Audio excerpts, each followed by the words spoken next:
Hello? Yes, this is Mrs. Raye. Oh, Mr. Troost, I'll bet you're calling to remind Billy about tonight. I thought so.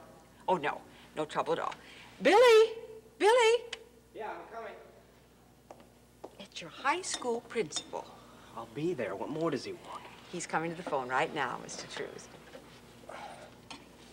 But would you please? All right. Hello, Mr. Troost. Yeah. Go ahead. All right. Okay, no, that's no problem. Right. I'll see you then. Okay. Bye. Mr. Troost have a few suggestions for you, Billy? Yeah, I guess that's what he calls them.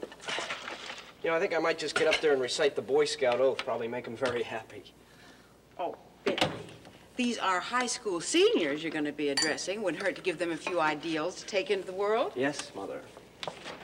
Oh, I guess it isn't cool to let on these days that you have standards. How would I know it's cool? I've been gone 3 years, remember?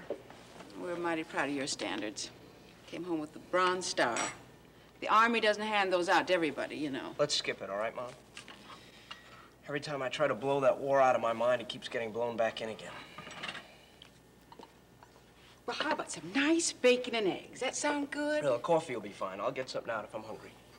Don't care how you throw your pennies away, do you? No, I guess not. You know, that separation pay is going to run out pretty soon. Well, it hasn't yet, has it? What are you doing all dressed up? You don't have to be there till 7.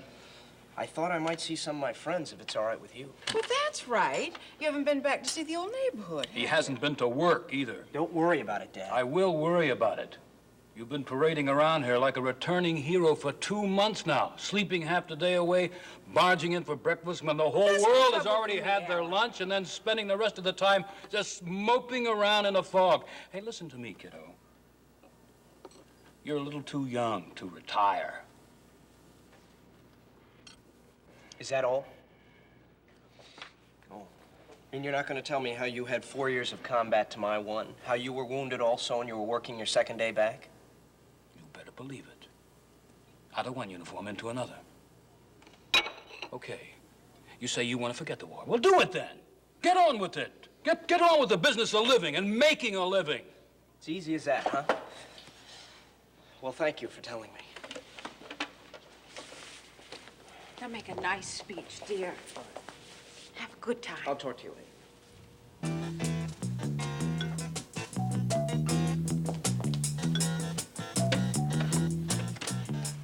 I gotta get back to the station. Al, why do you needle him? He's having a hard enough time. Over what? For God's sake, Sheila. I mean, what's the big deal? Everybody has gone to war.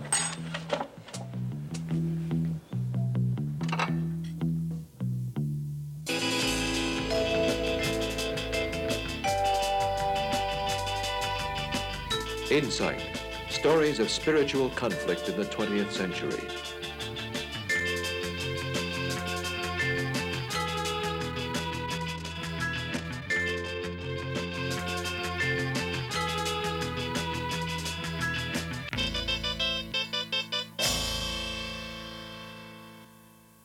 All of us carry guilt within ourselves. We're responsible for what we do, and sometimes we misuse our freedom. We fail to love. We're all brothers in the human family, and sin is an unfortunate part of the life of that family. And this is why we all feel guilt. Guilt is painful, but it can be healthy because it's the natural consequence of moral failure.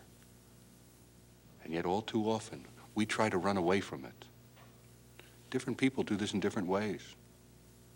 Some people try to suppress the memory of the evil they have done. Others try to shift responsibility for their evil act to somebody else. Still others wallow in guilt. They think they are evil because they have done evil things. These are cop-outs. They only intensify the problem. Guilt must be faced and dealt with. But how? Can we heal ourselves of sin, or must we go beyond ourselves for help?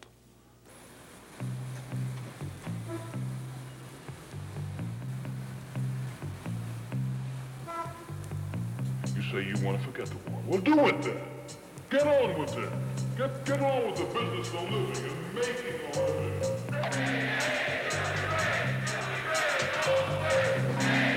You were mighty proud of your standards. Came home with a Bronze Star. The Army doesn't hand those out to everybody, you know.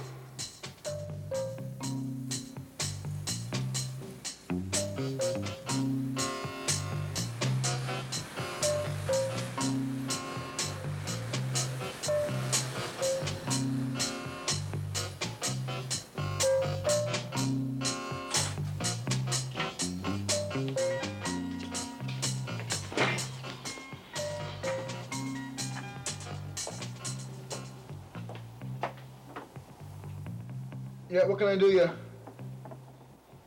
I got a delivery here, 2 dozen rectifiers. You got the wrong shop, buddy. Didn't order any rectifiers. Well, you better get again, buddy, and while you're at it, you can sign for this stuff. Billy! Jack, how are you? Billy? Good to see you. Oh, God! You look great. Oh, wow. How long has it been, huh? 3 years. 3 years. Look at you. You changed, man. Yeah, a little bit. You're uglier. It wasn't easy. Hey, how'd you know I was here? I figured you'd pick up where you left off. You're too stupid to do anything else. Place looks good. Where's your dad? Yeah. Oh, he's out making a delivery. Heard you were a knob. Yeah, you? No, except for basic. I was just down the road. At Radford? Mm-hmm. The whole tour? Very tough duty. Oh, Very tough. Sure. Took me 20 minutes to drive in every night. Did you put in for hazardous duty pay? Yeah, I thought about that. Sure, the way you drive. Yeah, right. Hey, what was it like over there? Oh, come on, man. Tell me. This is your old buddy Jack. Listen, you probably know more about it than I do. You've been watching it on television. Oh, Bill, come on. For you, it was different. I mean, you were over there doing that stuff. Wading through those rice paddies, shooting with live ammo, hitting those villages, the whole bit. I mean, you did that stuff, right? What do you think I did, Jack?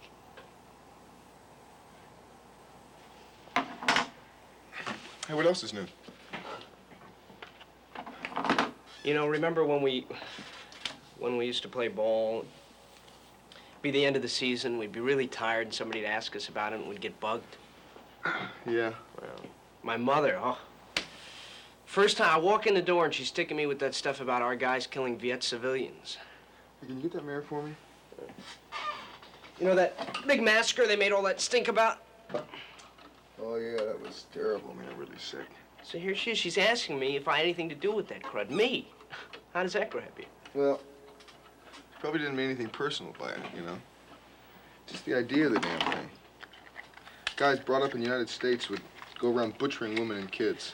I know, but I mean, that was up in Quang Ngai province. I wasn't even near there. The thing I don't get is why can't we see some of our own guys acting bloodthirsty, you know? Who says the enemy are the only sick ones around?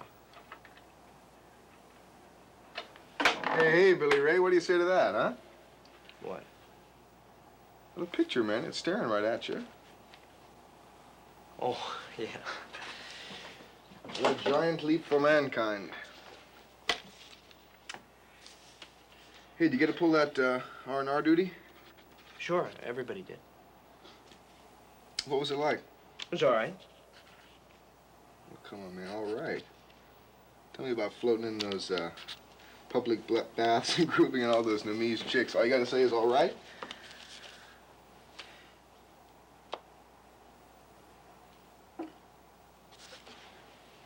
Hey, Billy, what the hell happened to you over there? Come on, man, get with it. Bill? I'm sorry, Jack. I was just thinking, I have to give one of those speeches at school tonight, one of those home from the war things. Oh, you're kidding. I know. No. Listen, you want to do something later on? Oh, not a chance. You can come over to my house if you like. Got something to show you. Remember Phyllis Standish? Well, I am now known as Jack Norton, husband and father. No, Yeah. I don't believe it. You went ahead and did it, huh? Mm-hmm. Well, that's great.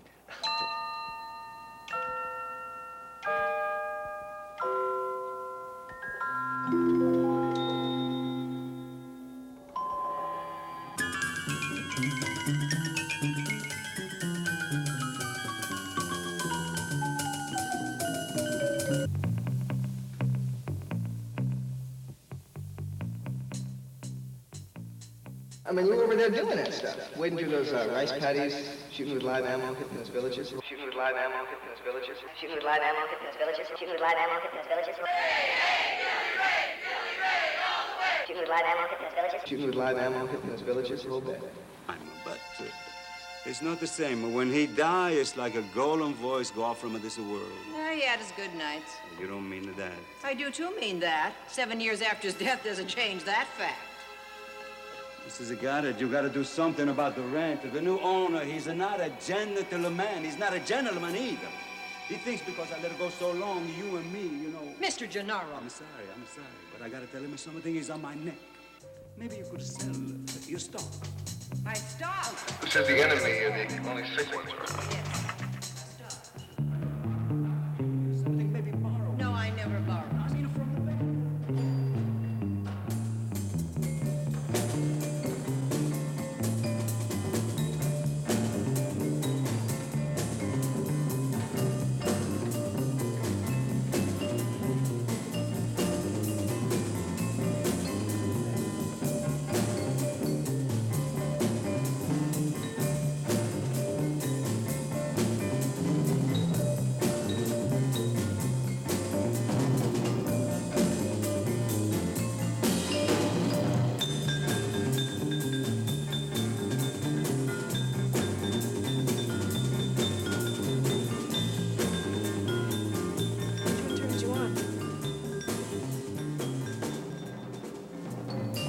All of them?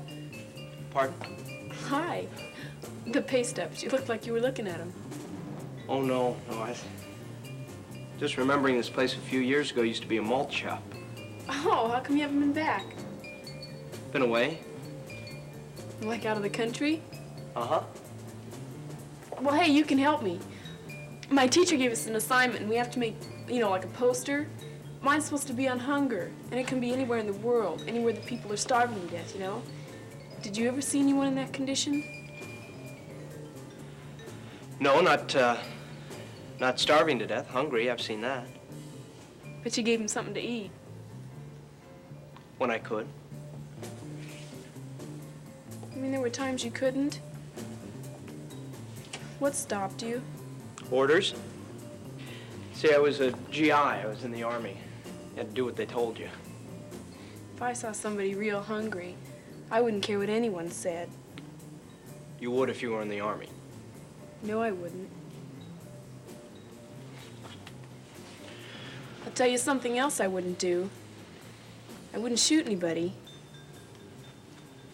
Nothing in the world could make me kill another person.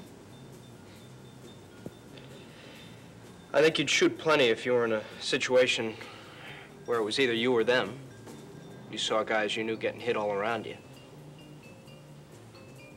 Listen, I saw a buddy of mine get the whole side of him blown off and die right in front of me. Gives you a totally different attitude, I knew guys that get so charged up over things like that, they wouldn't think twice about wiping out any gook they ran into. Even civilians. Really can't blame them. Because they're all the same over there. You make the mistake of thinking some dink's just an innocent civilian, the next thing you know, you got a grenade down your neck. Even women. You can't even trust them.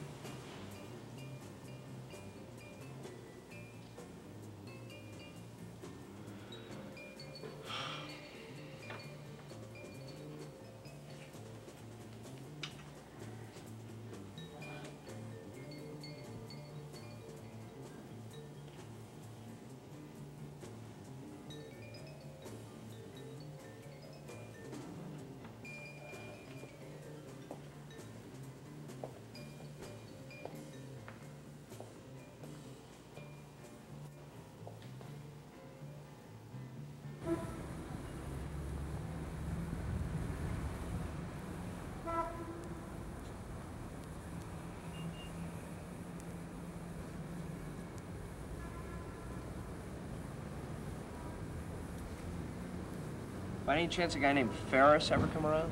Jim Ferris? I thought maybe he did. He just lived a couple blocks away. How about a Wally Siebert? A Bud Ellwood?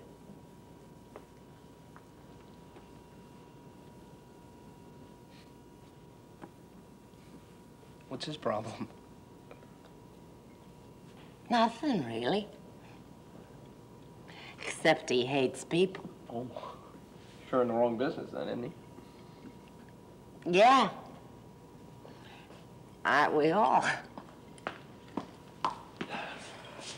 Listen, I did order fries, didn't I, Frank? Yeah, Angie. They'll be right up. Oh, you want some fries? No, thank you. You can have some of mine. What's your name? Billy? Hi. I'm Angie. Angie is an angel. I was my father's little angel. Okay, Angie, you're all set. Oh.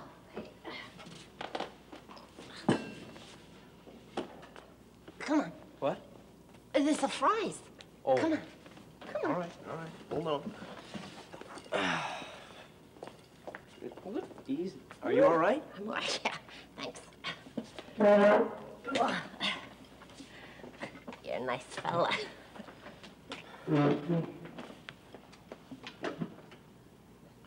It's the human race.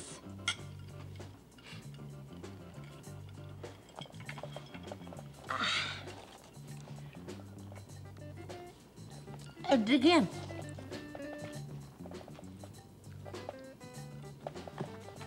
What's the matter? No.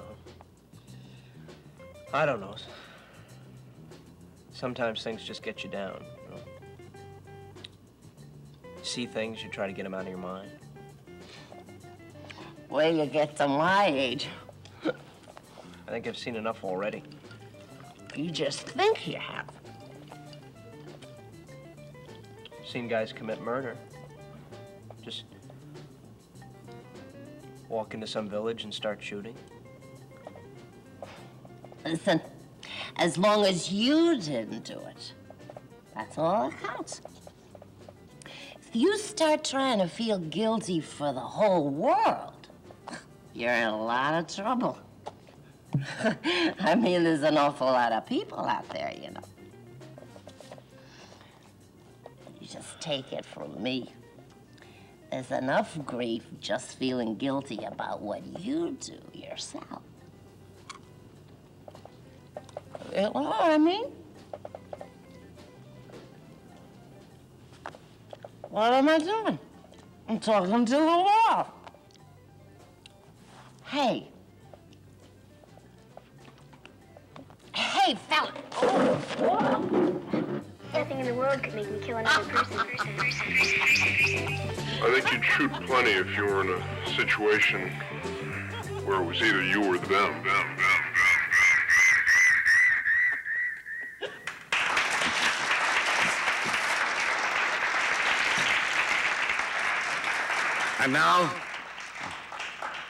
And now I have a very special surprise for all of us.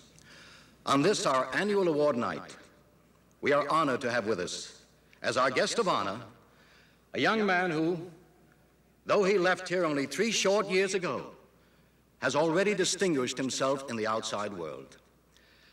Like those of you who have been up on the stage tonight, he too is an award winner, having received both the Bronze Star and the Purple Heart for exemplary and heroic service to his country in Vietnam.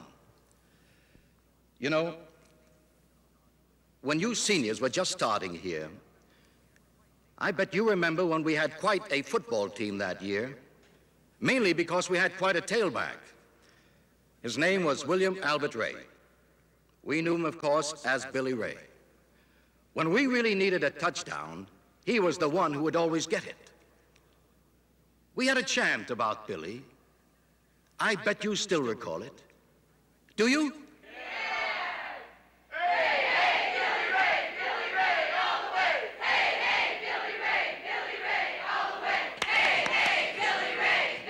Good. That's the one. All right, now.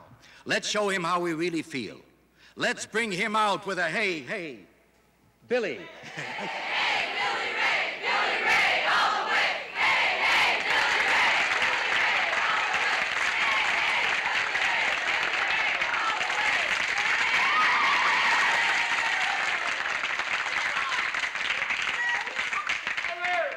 Thank you. Mr. Troost, parents, award winners, and students, first of all, I want to say thank you for that welcome. It was good to hear the old hey again. And it's good to be back here in the old auditorium. I see they haven't painted it since I left. You know, when Mr. Troost asked me to come by and say a few words, he wanted me to talk about my experiences in Vietnam. And I guess you'd just as soon forget about the war, and I feel the same way. But, well, a lot of you are going to go in the service, and I think it's best that you're prepared, because you might be in a situation where you have to make a quick decision, and what you decide, many people's lives will depend upon. You know, fighting a war tests everything you've ever learned, really tests what you are. If you're selfish, for instance, it'll show up. You might not have any buddies. You might find yourself all alone when you need help. Or you might be just a little bit prejudiced. And there's no room for that either.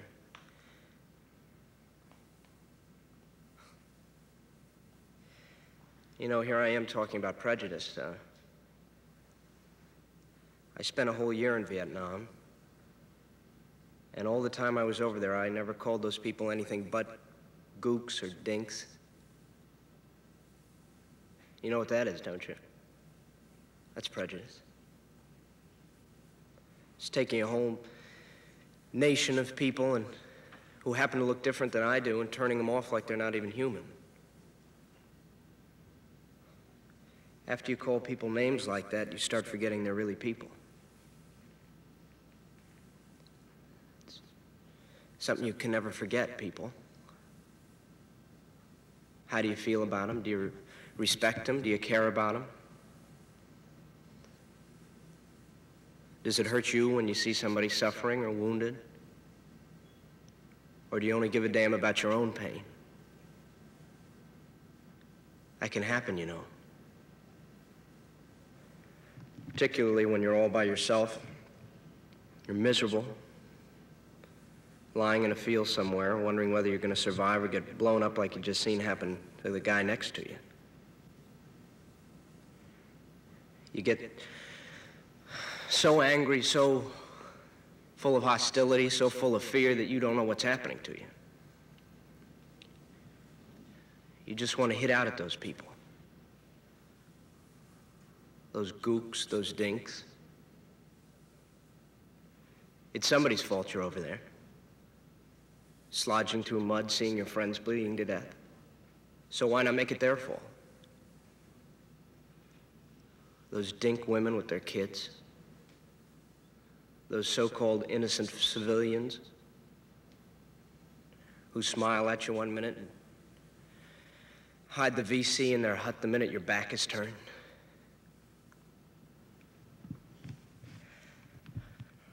Why not blame them, huh?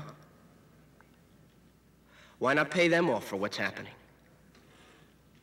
Why not? I did. Billy!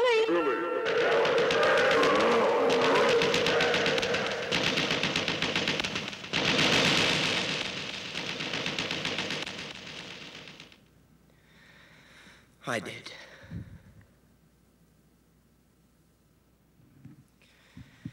And God,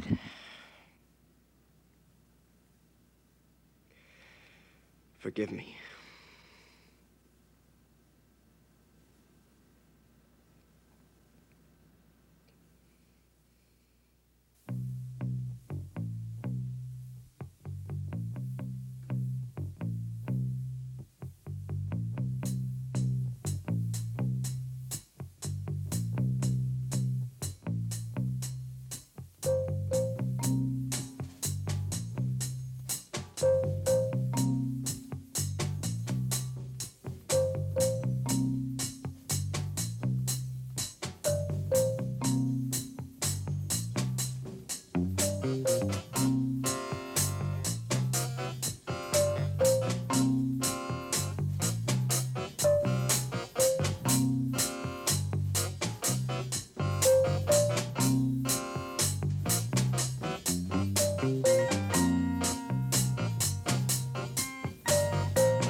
Insight is a production of the Paulist Fathers, a group of Catholic priests who serve their God by serving those outside their church.